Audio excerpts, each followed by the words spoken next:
Hi, this is CA Lavina Pahuja Sareen. हम आज का टॉपिक डिस्कस कर रहे हैं bank reconciliation. First thing is कि हमें बैंक रिकन्सिलिएशन की नीड होती क्यों है। Why we have to reconcile our bank balance. हम कई बार क्या होता है, हमारा bank balance as per books कुछ और होता है, but bank balance as per bank statement कुछ और होता है। थोड़ा बहुत डिफरेंस होता है दोनों में, एंड कई बार क्या मोस्ट ऑफ द टाइम्स ऐसा ही होता है। अब उन सबसे पहले हम देखेंगे कि रीजंस ऑफ डिफरेंस होते क्या क्या हैं। क्या रीज़न हो सकता है। फर्स्ट थिंग हो गई, हमने 28 मार्च को कोई बैंक में कोई चेक डिपॉजिट किया हमने। अब वो 28 हमने साथ साथ क्या कर दिया, अपनी बुक्स में उसको ऐड कर दिया। बट जब हमने चेक बैंक में डिपॉजिट करा तो उसको क्लियर होने में अप्रोक्स 2 to 3 डेज़ लग जाते हैं।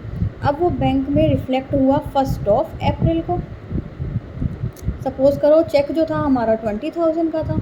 अब क्या होगा, हमारी बुक्स का बैलेंस तो 20,000 एडिड आ रहा होगा, प्लस होगा, बट बैंक स्टेटमेंट में हमारा बैंक बैलेंस 31 मार्च को 20,000 ऐड नहीं हुए होंगे, वो 1 अप्रैल को ऐड होंगे, तो 31 मार्च को ये वाला डिफरेंस आ रहा होगा। ओके, फर्स्ट रीज़न ये हो सकता है। सेकंड रीज़न सेम हमारा अपोजिट हो सकता है कि 28 मार्च को हमने किसी को पेमेंट करी, चेक दिया, चेक इशूड, हमने किसी को चेक दिया, सेम डेट पे हमने क्या किया, उसको बुक्स में माइनस कर दिया।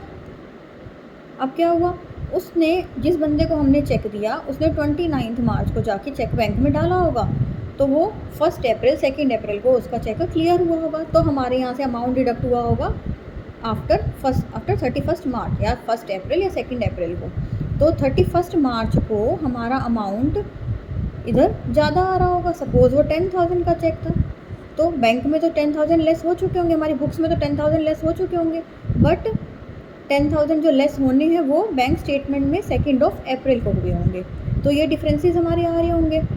थर्ड डिफरेंस हमारा हो सकता है, कुछ इंटरवल पे बैंक चार्जेस लगाता है ना।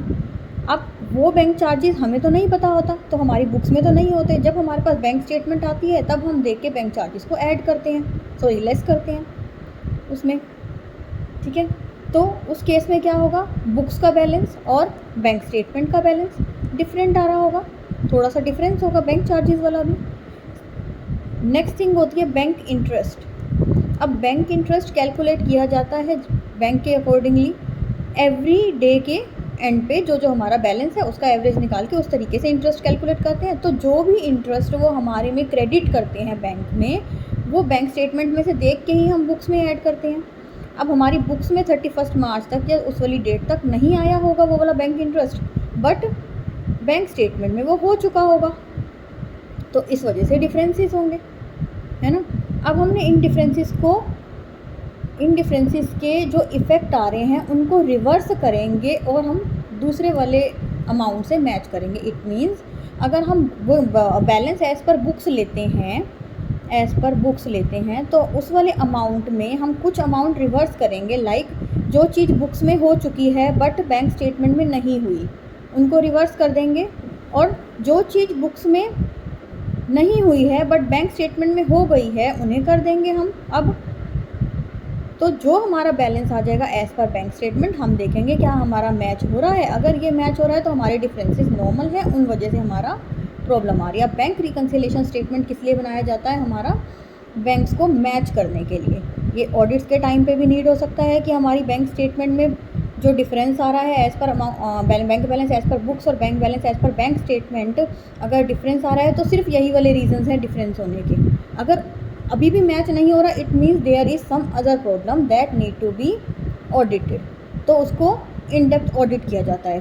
फिर उनको निकाला जाता है कि और क्या क्या प्रॉब्लम्स हो सकती हैं इसमें, ठीक है, और क्या क्या मिस्टेक्स हो सकती हैं, या कुछ और कोई ट्रांजैक्शन ओमिटेड हो सकती है जिस वजह से ये डिफरेंस आ रहा है, उन सबको आइडेंटिफाई किया जाता है, ठीक है। अब हम नेक्स्ट वीडियो में देखेंगे इनको सोल्व करना with an example. Thank you so much.